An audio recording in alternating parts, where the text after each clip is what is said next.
This is my personal take on LeBron James. Why he is statistically, and like a conversational, controversial in all orders. It's a controversial and statistically is the reason why LeBron James is the greatest player of all time, bro. And I'm gonna break this shit down for y'all in this video on my personal opinion, but it's already a fact that LeBron James statistically you can't take that away from him. He the reason why he the GOAT and how he continues to.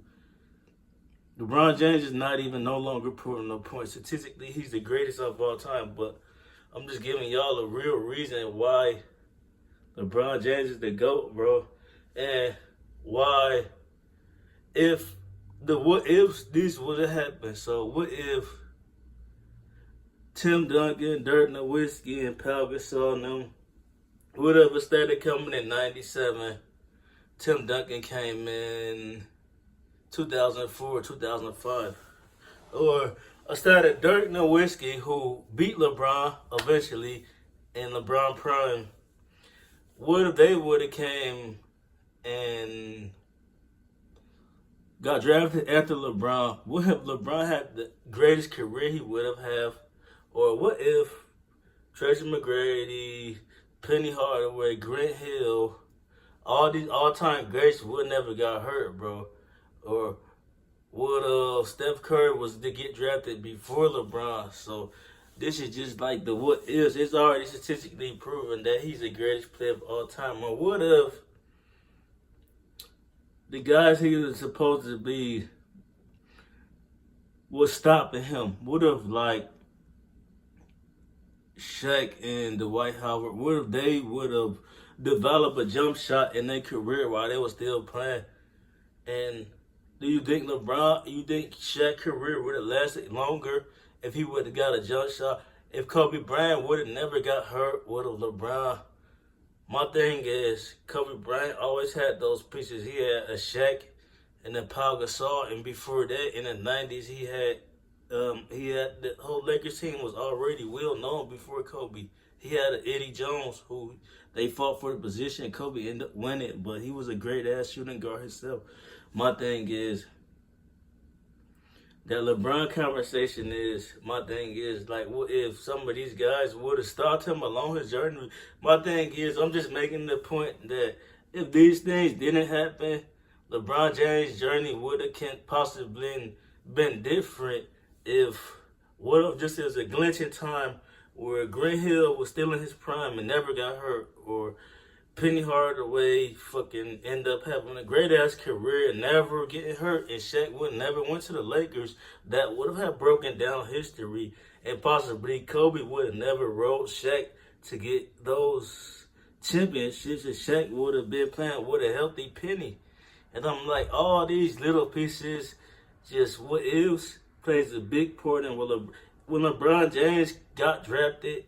It was everybody. It was just all the pieces came together for him to be a great. Like, it was all set in line. If it wasn't for these things I named happening, or if what's, then his career would have been totally different. Steph Curry would have went to a good ass college and went unnoticed because he went to Davidson. It was not a big name college. He gained notice and I don't know how high he fell in the draft pick, but he wasn't even expected to be one of the greatest players of all time in that conversation. Coming from not a well-known college, nobody expected Stephen Curry to. We already knew he was talented, and he already, he been playing since he was a kid, bro.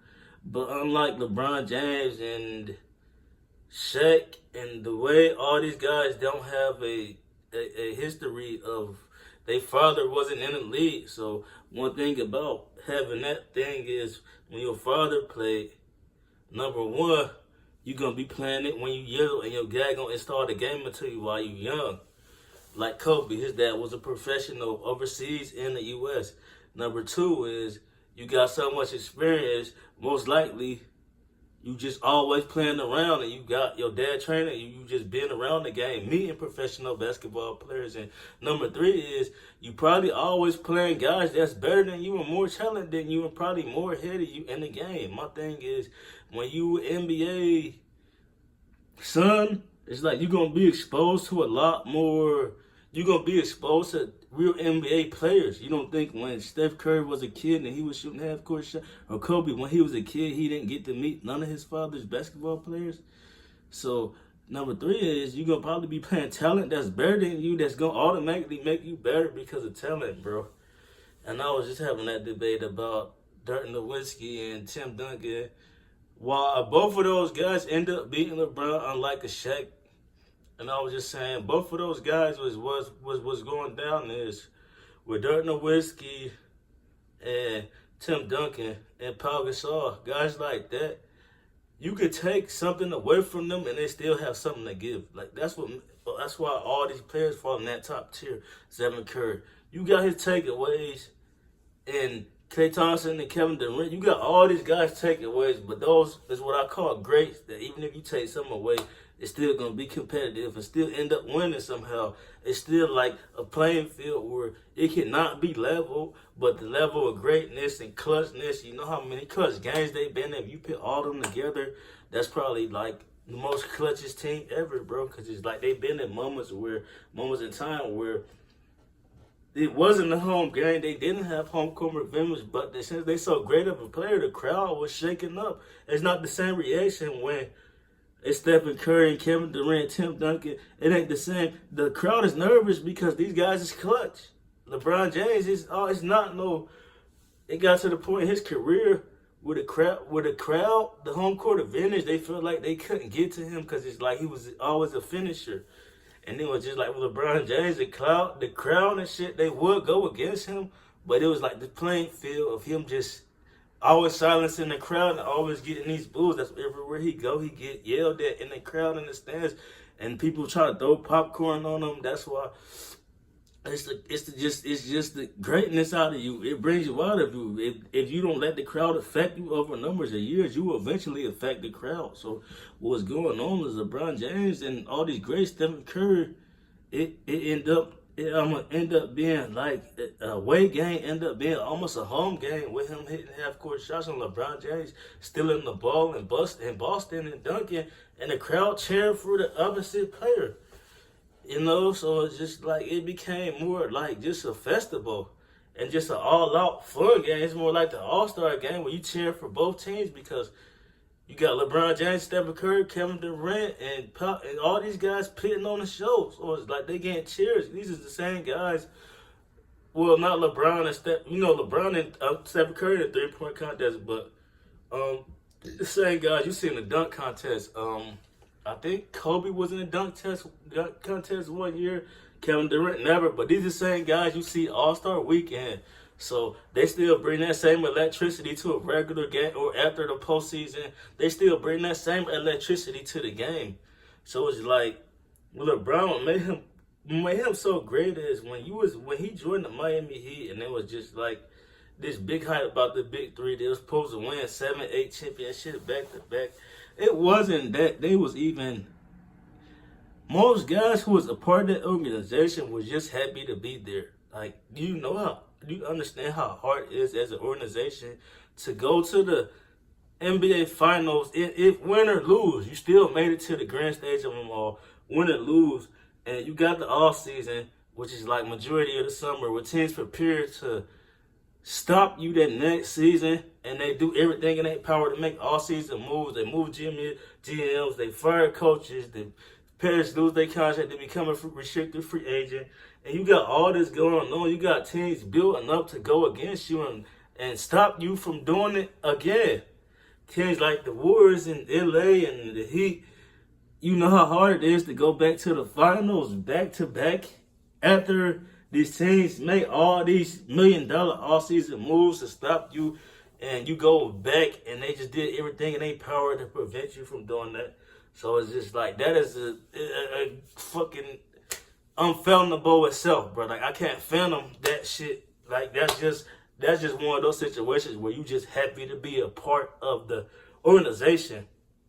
when Miami had their little run to the finals, they was losing, but it was like playing on that team. It was like it's like I guarantee I go to the finals next year because I got Dwayne Wade, Chris Bosh, and LeBron James. We gonna coast them all the way to the finals. We gonna just ride their tail, and then just like we can whether we lose or not, we know it's got a guaranteed spot in the finals this year, and we don't care who we play. That's just like the Warriors when they signed Kevin Durant. It wasn't no debate that they was going back that next year. It wasn't no debate. So all them guys who was a part of these organizations, especially the Heat, was just glad to be there. It wasn't the fact that they lost. They got a lot of feedback and shit, backlash for that. It was like a lot of, oh yeah, y'all didn't win. But it was just like, can you imagine just being there and being happy you made it to the finals that year? And there was a guaranteed chance that you go to the finals because LeBron James, D-Wade, and Chris Bosh. It was guaranteed, so you didn't even have to be a great player, great coach, part of staff. You were just happy to be there because it's like y'all know for a fact y'all can lose this year, y'all going next year because y'all have three of the best players in the league and y'all have one of the best coaches. Y'all have one of the probably mid backups, bro. Probably not even a good bench, bro. Probably like their bench probably wasn't even as paid as other 6 men in the league. Important role players and shit. They role players probably just the big three just look like they absorbed all the contract. And the role players were just like, man, this year I'm taking a pay cut just to be a part of it, bro. So it's just like when you great like that and you going back to the finals, most teams just glad they get a chance to be a part of that. And that's why I say that about the Heat.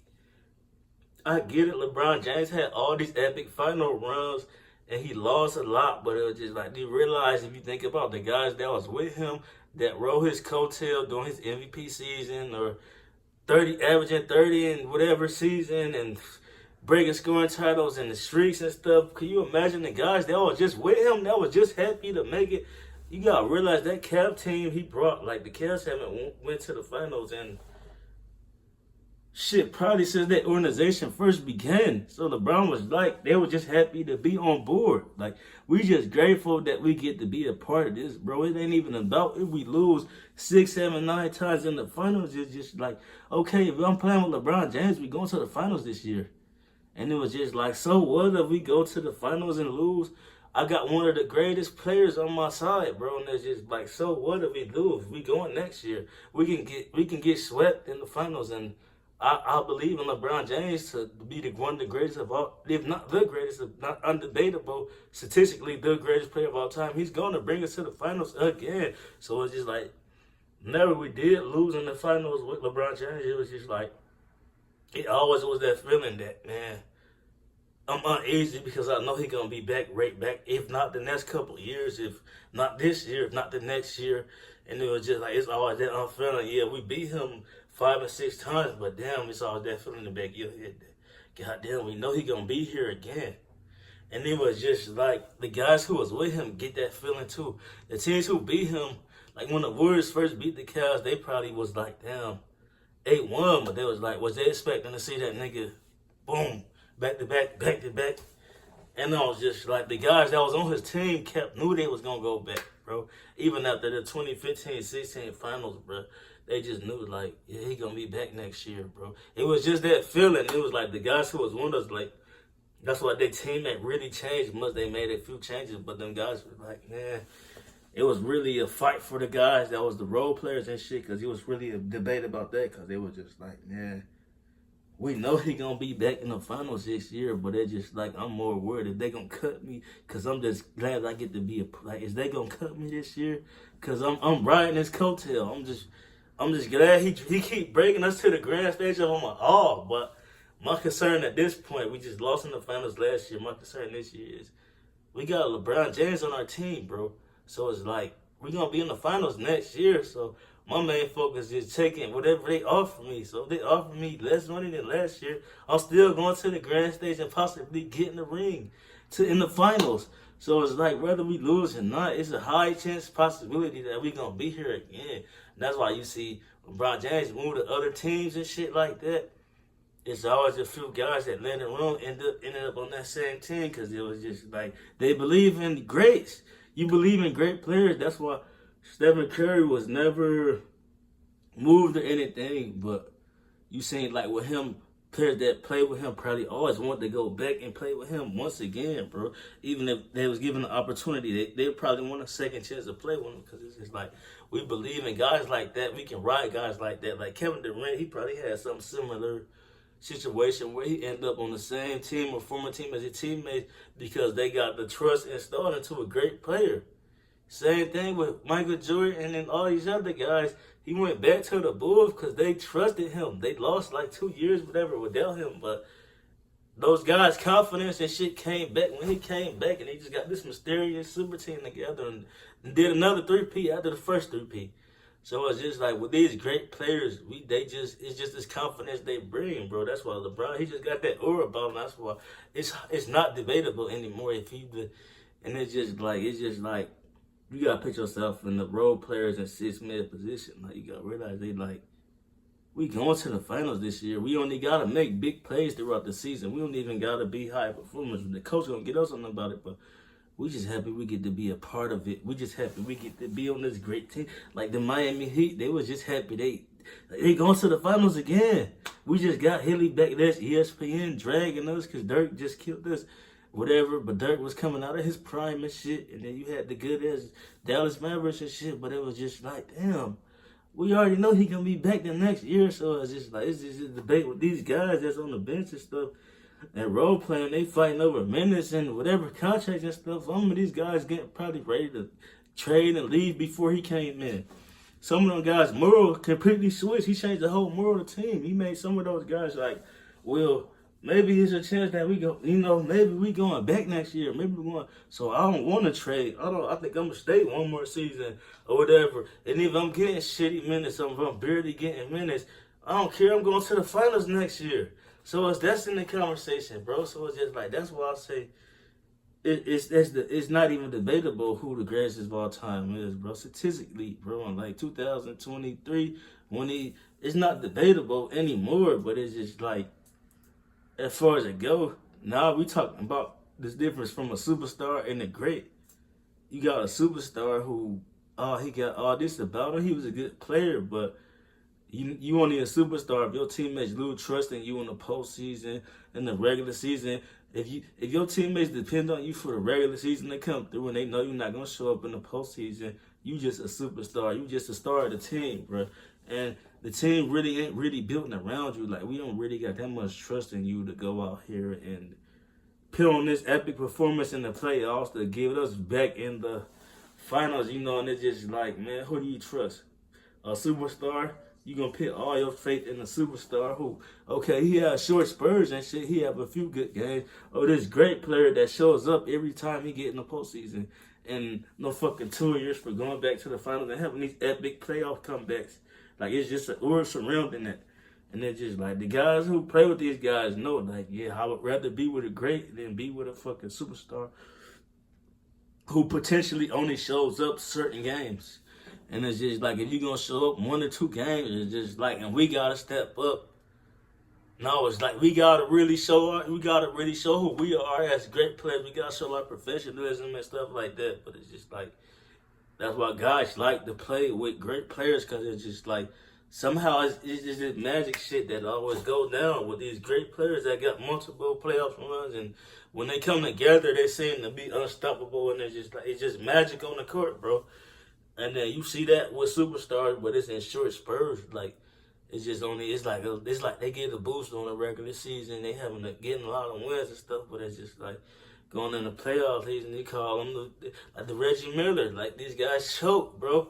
That's what they do to Lil. These guys choking, bro. They superstars, bro. They loved all around. They on Team USA. They playing with these great players, but shit.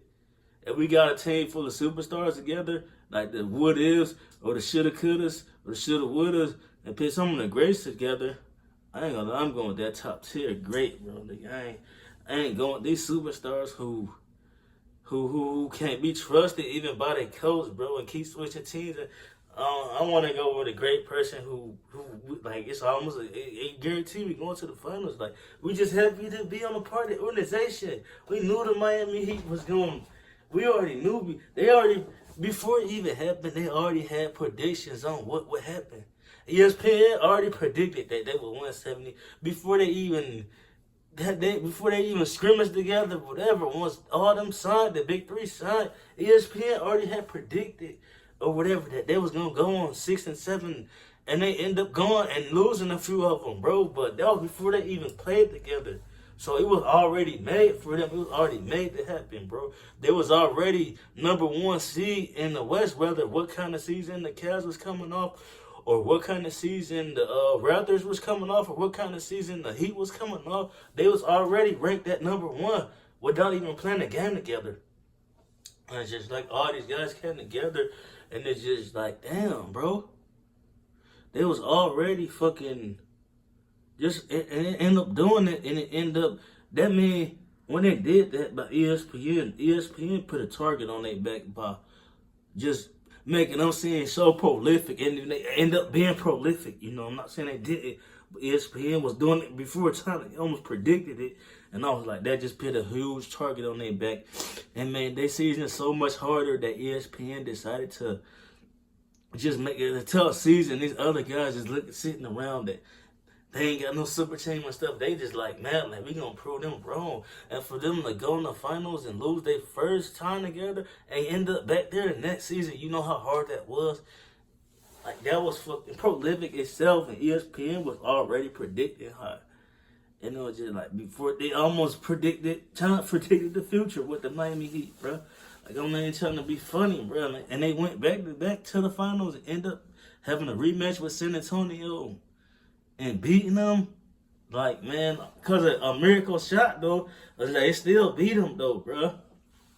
So, that's why I say it ain't debatable to me who the greatest player is. And then it's just like, even to the day, like, statistically, bro, you can't take away nobody's stats.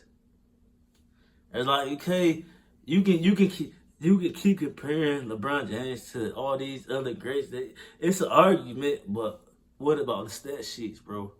What about finals appearances? What about playoff numbers? In the end of the day, you can't stop stats. You can try to take away, but that's when y'all just trying to cover up all these numbers. And I'm like, that's the #1 thing. Why he's the greatest? Because his numbers. And then just like when you try to hide somebody's numbers, and I'm like, that's just taking away the whole sport, bro. You know, I'm like, why would you try to take away somebody's numbers if it ain't debatable. If I'm top tier every fucking category, assists, rebounds, blocks, steals, in the first team defense, whatever that year, and I'm out to the All-Star game every year. I get to pick up my team, bro. I get to make NBA decisions, and the coach let me. You know how many coaches control the entire team? Can you know how hard it is for your coach to let you just give him the ball? And coaching is my #1 job. For a fucking 15-man roster, coaching is the #1 fucking job to make sure all 15 men are done with that. But in order to be comfortable enough to give this great man freedom to go out on the court and call plays and set up everything itself, you gotta be pretty damn good for your coach to trust you to go out there and just everything your fucking self, bro, without even running the player, no coach, bro. So you have to be somewhat great to do that. And I'm just like, statistically, it's not an argument who the greatest. You just look at it and I'm like, that's facts, bro. It's in written paper right there. #1 scorer all time. Who knows though? And I'm like, you got 20-year vets in the league and shit at the time.